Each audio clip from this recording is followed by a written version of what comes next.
The autopsy shows that Mr. Floyd had no underlying medical problem that caused or contributed to his death.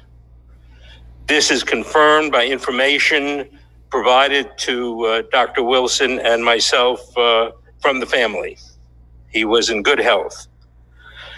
The compressive pressure of the neck and back are not seen at autopsy because the pressure has been released by the time the body comes to the medical examiner's office.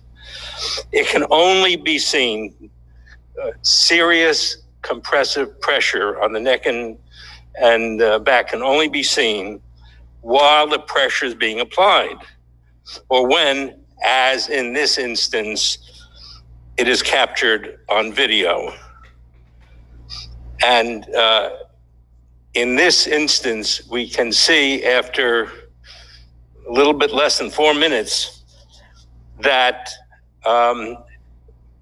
Mr. Floyd is motionless, lifeless, and when the EMS arrived and put him on the stretcher without any CPR at that time,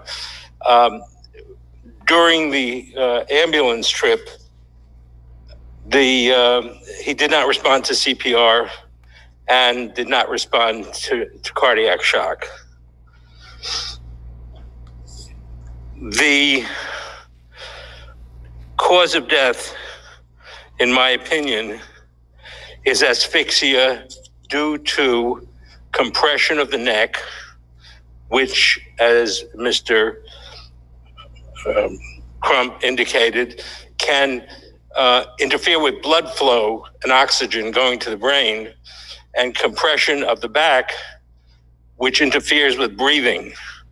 When he said, "I can't breathe," unfortunately, many police are under the impression if you can talk, that means you're breathing. That is not true. I am talking and talking and talking and not breathing in front of you.